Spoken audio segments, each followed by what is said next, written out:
L'année, elle vient à peine de commencer 2026 que Dana, il nous lâche un banger en pleine face. Charles Oliveira contre Max Holloway, sommet de la pyramide, catégorie lightweight, la plus belle de toutes pour la BMF.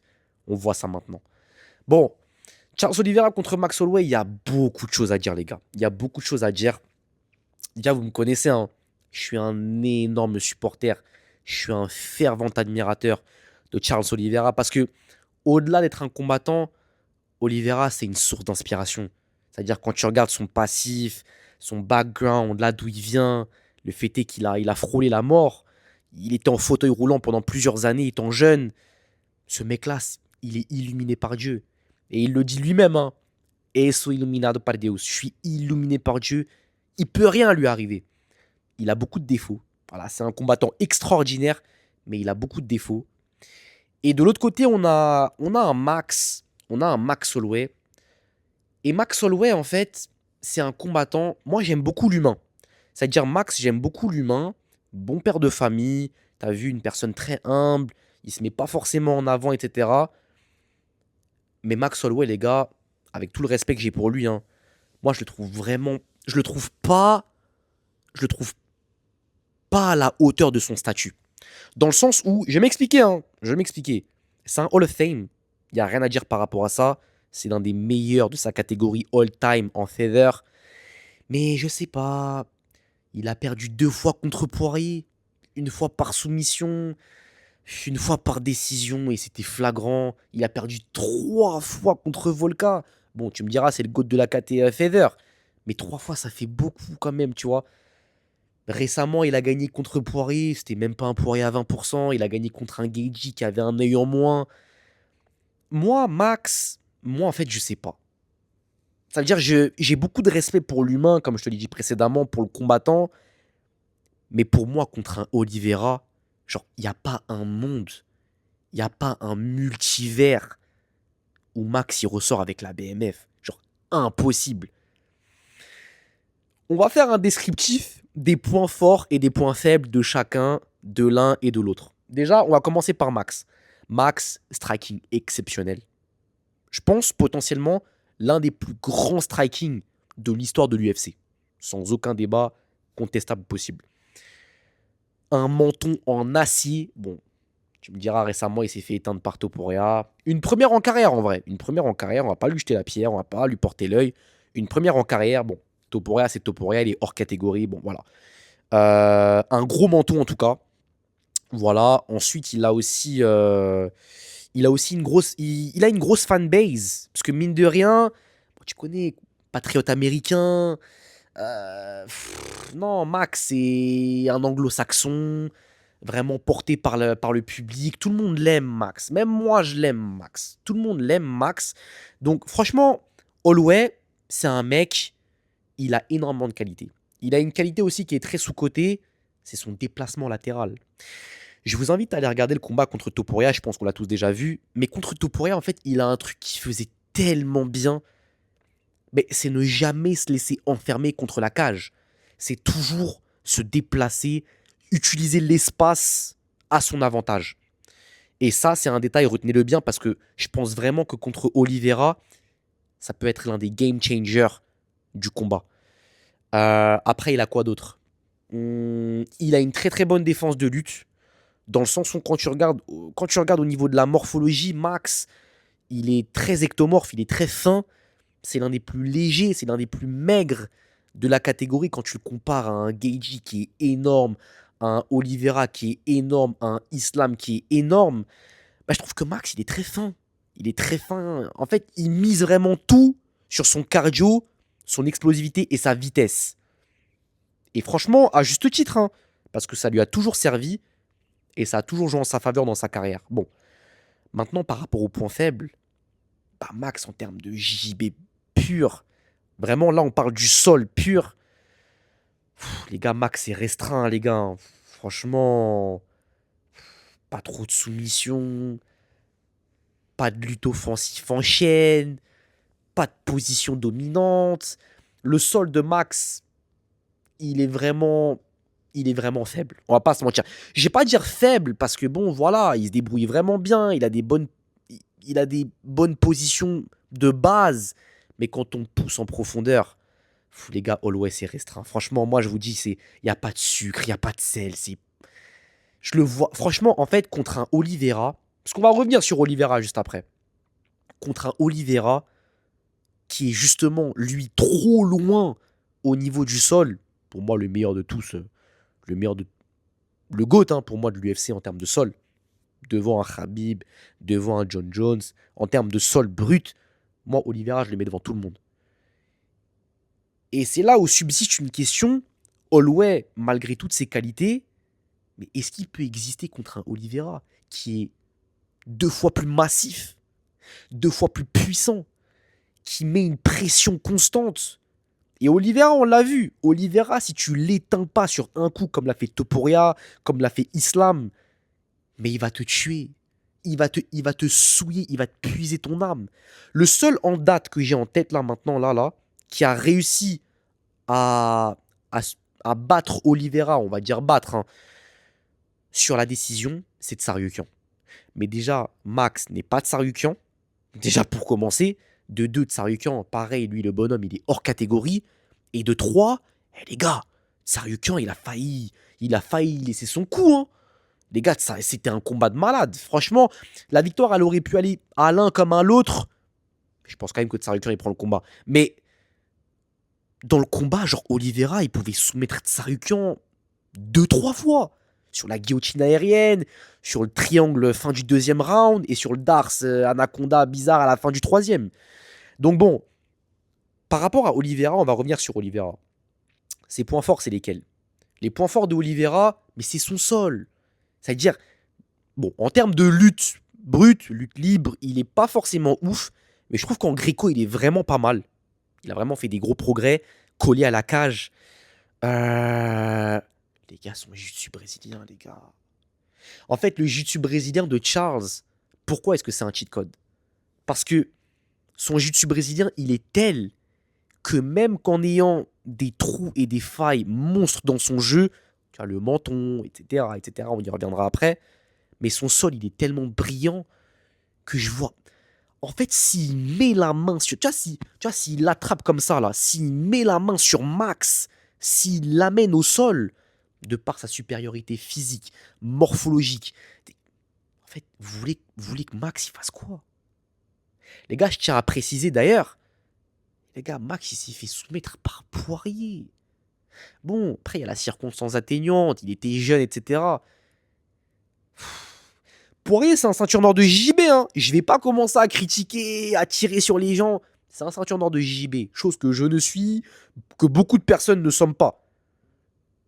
Mais bon, les gars, quand tu te fais soumettre par Poirier, c'est un lapsus révélateur. Ça veut vraiment dire que ton sol, il est amer, tu vois. Donc, moi, je vais vous donner mon prono. La vidéo, elle va s'arrêter maintenant quasiment. Moi, je vais vous donner mon prono. Pour moi, je vois Oliveira soumettre Max milieu 2e round. Genre début, milieu 2e round. Exactement comme il l'a fait avec Poirier, début du 3e. Genre, vraiment, pour moi, le premier round, ça va être un round d'observation. On va voir un peu la puissance de frappe de chacun, le game plan que chacun essaye de mettre en place. Mais le combat, il va très vite se terminer. Genre, les gars, là, on parle de Oliveira, les gars. Je vais faire un parallèle avec Topuria et Oliveira Holloway. Ce que j'admire avec Oliveira et Holloway, c'est que les deux, ils ont cette faculté de bounce back, de rebondir. Et c'est là où on reconnaît le sommet de la pyramide mondiale. C'est pas des enfants, ces mecs-là. Ces mecs-là, c'est des génies. Vraiment. Quand tu te fais éteindre, je pense que beaucoup de personnes, bah moi, vous, beaucoup d'entre nous, ne se sont jamais fait éteindre. Quand tu te fais éteindre devant ta femme, devant tes enfants, parce que ces mecs-là sont des pères de famille, sont des hommes de foyer. Quand tu te fais éteindre devant tes coachs qui te connaissent depuis que tu es tout petit, devant ton public, les gars, je pense que neuropsychologiquement, je pense que mentalement, vous vous rendez même pas compte de ce qui se passe dans le cerveau d'un homme. Je prends surtout un homme, parce que les filles, c'est pas pareil. Quand t'es un homme et que tu te fais éteindre devant les tiens, tu te sens... En fait, t'as l'impression que même creuser plus bas, tu peux pas faire. C'est une humiliation totale. Et Oliveira et Holloway, c'est là où tu te rends compte que ces mecs-là, c'est vraiment du très très haut niveau. C'est que même malgré ça, la semaine qui suit, y a pas genre, je prends une semaine de récup. Frérot, 48 heures après, ils sont déjà sur le tapis de course. Ils sont déjà à la salle. Ils sont déjà sur le tatami. Ils sont déjà sur le sac de frappe avec le PAO. Ils sont déjà en train de préparer le après. Il n'y a même pas un moment où se poser, ou relativiser, ou se dire, bon, tiens, bon, quand même, frérot, je viens de me faire éteindre devant ma femme, mes enfants. J'ai besoin de souffler, de penser un peu à ma vie, à ma carrière. Non! Eux, ils sont dans l'après. Ils sont déjà dans le je viens de me faire éteindre. Qui est-ce que je vais éteindre par la suite? Mental de champion. Une neuropsychologie qui représente l'élite. C'est pour ça que je vous ai dit, hein, ça je l'ai dit dans une vidéo précédente. Le sommet de la pyramide, n'importe qui peut y accéder. On a tous deux bras, deux jambes, un cerveau qui fonctionne. Théoriquement, sur le papier, n'importe qui peut devenir champion. Mais les gars, dans les faits, devenir champion, c'est vraiment, vraiment pas donné à n'importe qui. Parce qu'en fait, pour être champion, et tu le vois avec Oliveira, Holloway, qui sont des Hall of Fame, qui sont des génies, il faut un degré de résilience, il faut un degré de froideur. Le cœur, faut que le cœur il soit froid. Les gars, poussés à l'extrême. Genre, mentalement, il faut être tellement boosté. En fait, nous, les humains lambda, on peut pas comprendre. Je vous jure, on peut pas comprendre. Donc, rien que par rapport à ça, les deux, ils ont mon soutien le plus total. Mais les gars, mon cœur, il est jaune, il est vert, mon cœur, il est brésilien. Je suis algérien camerounais, hein. Mais je vous jure, dans une vie antérieure, je suis brésilien, les gars. Oliveira, c'est un mec, c'est une source d'inspiration pour nous tous. Parce que, au-delà du fait que ce soit un multiple champion, que ce soit un génie de sa génération, Oliveira, il est illuminé par Dieu. Et il le dit lui-même, hein. Et soy illuminado par Deus. Genre, littéralement. C'est l'archétype même du mec, tu peux l'éteindre 1000 fois. C'est la 1001e fois qu'il va revenir et qu'il va t'éteindre. Exceptionnel. Donc moi, les gars, franchement, verdict net et sans bavure, hein. Victoire de Oliveira. Par soumission. Je vois bien une soumission, genre étranglement arrière, tu vois. Rear naked choke. Je vois bien peut-être aussi un triangle. Peut-être il peut même passer un triangle. Guillotine. Guillotine peut-être pas. Mais ouais, en tout cas, une soumission classique. Limite même si, vraiment, si je pousse le délire à l'extrême, hein, si Oliveira il se berre sur Holloway, si le combat il est à sens unique, il peut même passer un J, hein. Le combat il peut vraiment aller dans tous les sens. Alors, maintenant par rapport à Max. Parce que je tire beaucoup sur Max et c'est pas du tout personnel. Max, pour qu'il éteigne Oliveira, il n'a pas mille et une alternatives. Il va vraiment, il va falloir déjà de une défendre la lutte.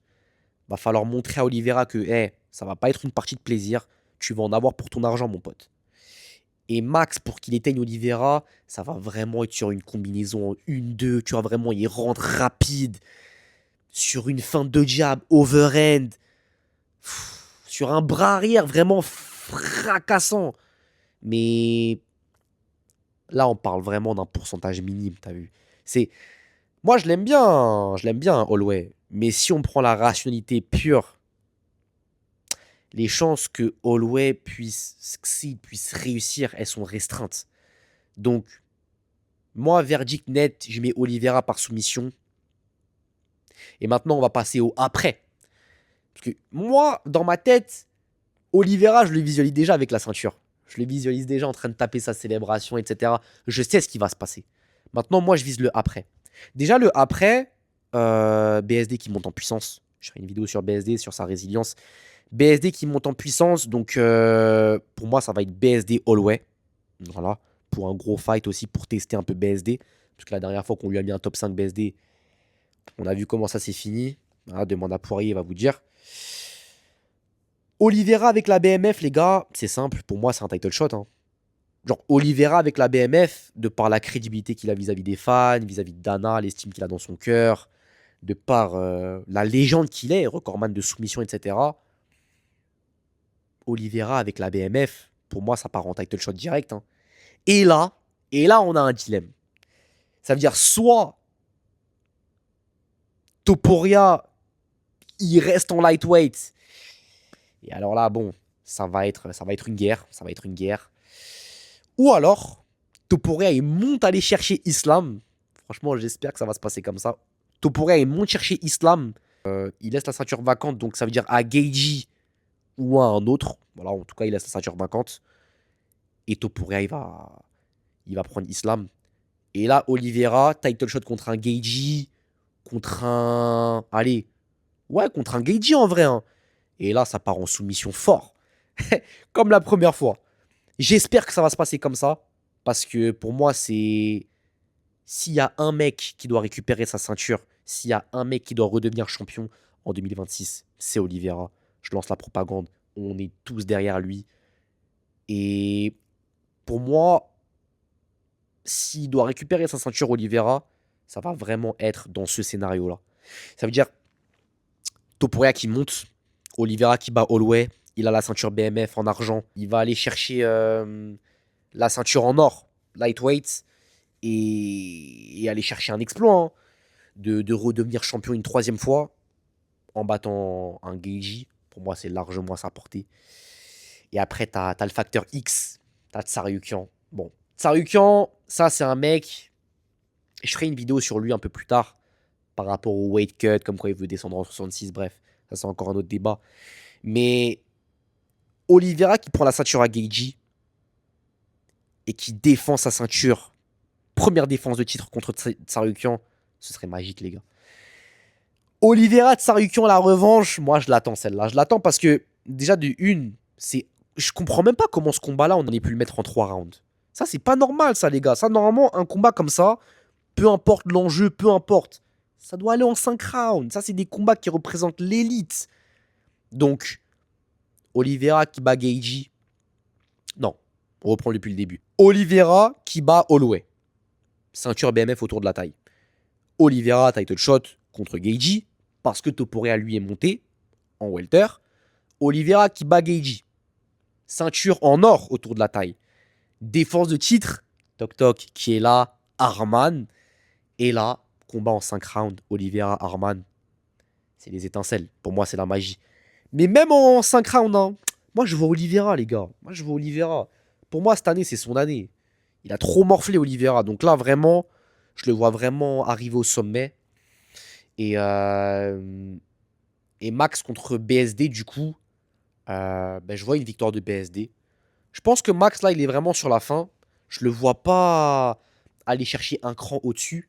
Parce que Max, en fait, c'est un combattant qui est très très fort, mais c'est un peu comme un Poirier.